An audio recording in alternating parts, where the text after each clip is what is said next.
Hello, mi gente, welcome back to another video. And I decided to make this video because a lot of people were asking me, hey Berto, how do you do this and that on the game? How are you able to play it? How can I get it if I want it? So let's move on to the big question. How are you able to play this game early? Well, it's very simple. Japan released this game on August 23rd. Most of you guys maybe didn't know this because you don't really pay attention to Japanese release days, right? I mean, think about it. If the game's gonna come out for America, why would you bother with that, right? But yeah, the American version got delayed. What you guys might have not known though is that the Japanese version didn't, which means that the Japanese version came out earlier than the American version, and then that's what I bought. Okay. Now the next thing is, how do I get the game, Berto? How can I buy this game and play it right now if I wanted to? Basically, you gotta make a Japanese PSN ID. The way you do this is when you're making a new PSN ID is you make sure the region says Japan. That's very important because once you do that, that's what's gonna determine what kind of PlayStation store the game or the server is gonna link you to, okay? So once you put Japan, you're gonna have the Japanese PlayStation store. You're pretty much set to go. You can search Justice in the search bar and it'll pop up. You'll see my hero. Now, how do you buy the game, right? You need money. Don't use your American credit card or your American PayPal for this. Don't do any of that. What I suggest you do is you go to either PlayAsia or Japan Code Supply, and then you buy Japanese PSN credit, okay? Usually they have like gift cards they give you the codes for. So like, let's say My Hero Academia is currently 8,208 yen, okay? So I would suggest you buy either enough yen to cover that cost or just buy the 10,000 yen code. And that would allow you to buy the game and have enough left over for when DLC drops. By the way, DLC was leaked for this game. So most likely there will be DLC later down the line. So it's good to have some Japanese money laying around in case the DLC drops earlier in Japanese version. But that's up to you, okay? If you want to get the Japanese version, that's entirely up to you. You can just wait for October 26th where you can play with your friends. By the way, if you get the Japanese version, no, you won't be able to play with American players. Unless they also have the Japanese version, most likely you won't be able to play against American people on American servers. When you have the Japanese version, it is tied to the Japanese servers and everything's in Japanese. All right, cool, because that's another question that was asked a lot. Now, what consoles are gonna have this game? So Japan only has it for PS4 and the Switch, while America is gonna have it for the Xbox, the PC, the PS4, and the Switch.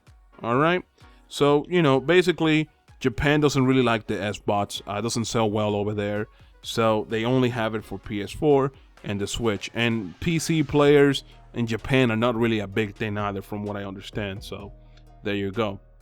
Now let's move on to the game itself. The gameplay, right? Because people want to know a lot about the gameplay. Actually, before we move into that, let me just say one last thing. No, if you switch PSN IDs to like an American PSN ID, you won't suddenly be able to read the game menus and stuff. It's still going to be all Japanese and whatnot. And you're not going to be able to play against American players when they get the English version. Moving on, the gameplay. Is it floaty? Because it looks very floaty when you watch videos. The one thing I tell people is no, it is actually very, very fluid.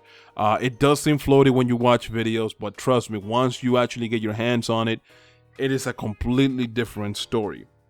The only time the game feels really floaty is when you're like in midair fighting and you gotta like make sure you dash towards like the ring. Like if let's say somebody takes you out of the ring and you gotta go back into the ring, that it does feel very floaty because you're kind of just like doing air dashes just to get to the ring and not get ringed out. But other than that, the game is super solid. The characters, oh my god, the characters are all super unique in the way that they are. They're very true to their anime counterparts. For example, Momo changes fighting styles depending on what like weapon she has. She actually has like a little pole she can hit you with, or she can turn it into like a big spear and basically twirl it around in midair and do like a long combo. It's pretty nice. Gran Torino's very fast. He's a very easily mind games kind of character because he's so fast. You don't know what he's gonna do. Is he gonna do the unblockable? Is he gonna actually try to do a combo? And also, just Gran Torino has a lot of getaway options for, let's say somebody blocks my combo and they try to counterattack me, I can just move away. It's a pretty nice ability that Gran Torino has. The other thing is like Muscular. Muscular does a shit ton of damage, and I mean a shit ton of damage, but the only downfall of that is that he's very slow, right? Like, you gotta compensate that somehow. Kirishima has his hardening ability, which allows him to basically tank just about everything except for the unblockable. The unblockable is the one thing that removes Kirishima's hardening from being enabled, right? So like if he has it on, the way the opponent turns it off is they do the unblockable, and then you have to like reactivate it in order to actually use it again, which is not difficult. You tap triangle and that's it, and you activate it. You know, certain characters like Stain and Ida are very quick, okay? They're very quick. Todoroki has a really seamless way of using fire and ice. Beautiful, just a beautiful set of characters. It's 20 characters total. They're all very unique in the way they play, and it's so amazing to see that actually being put on a game. Now, the other questions that people were asking me about was, in general, like, does the game have like a ranked mode? Yes, the game has a ranked mode. You can play ranked, you can play player matches, or you can play private matches. I actually play player matches the most because when I play against Japanese people, they tend to really go try hard in ranked anyways. So I try to stay away from that because I don't want to deal with cheese all day. So I play player match. And the netcode, how is the netcode? The netcode is fantastic, man. If you play this game, you will notice right away just how amazing the netcode is. I live in America and I fight Japanese players every time I play, and the only thing that lags is the intro, and that's it. You're done. After that, you're good. You're good. You're not gonna lag at all, and it's a beautiful thing, man. Now, Endeavor. A lot of people were asking me about Endeavor. Where is Endeavor? Why are we not seeing Endeavor? Endeavor's not out in Japan yet, okay? Because the way they did it was they're probably gonna have him as DLC in October when it releases in America. When the game releases in America, we're probably gonna see Endeavor in Japan. Now, other characters got leaked, okay, for DLC aside from Endeavor. If you guys want to find out who that is Inasa and Shoot Style Deku. I don't know if these are gonna be paid DLC. Most likely they will be, or if they're gonna be free DLC, which most likely they won't. I don't know when it's gonna release, and I don't know anything else. All I know is that it got leaked by somebody that can go into the files and saw the actual models or files of the models in there. So that's basically it, okay?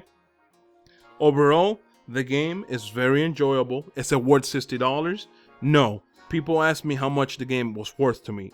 To me, just because the multiplayer is the only thing that's good about the game, I would say it's worth $30 for sure. It is worth maybe $30. It's not worth $40 or $50 or $60. This game, the Japanese version, is about $75 US. If you convert the money that you spend on it into Japanese currency, it's about $74 to $75. So I wouldn't even think about paying $60 for this game, let alone $75. I did it because I'm a YouTuber. I do coverage on the game. So when I do coverage on the game, you know, I actually make income from my YouTube channel. I don't like calling my YouTube a job, but technically this is my job, right? In a sense. So for me, you know, I don't feel like I'm biting the bullet as hard as everybody else that's not in the same position as me, right? Like, because most of you guys just get a game, you play it, but you don't make money from doing that. You don't make money from playing the game. So it's a very different story. My friend actually bought me the game, so I definitely didn't feel the bullet. It was basically free for me. But yeah, that's basically it. You know, that's all the questions for the most part that people ask me. So just to round up everything, if you want to buy the Japanese version of the game right now, you have to have a Japanese ID, okay? Set it to Japan, and automatically you'll be able to do it. Then you go to either PlayAsia or Japan Code Supply. You buy enough yen to be able to get the game, and then you can play it, okay? Simple as that. Anyways, guys, I'm going to be out. Thank you guys so much for tuning in. I hope that answered most of the questions that you guys had. And I hope that I'm able to actually get the American version so I can play with you guys and do videos and do live streams, because that's really what I want to do. Anyways, guys, I'm out. Peace.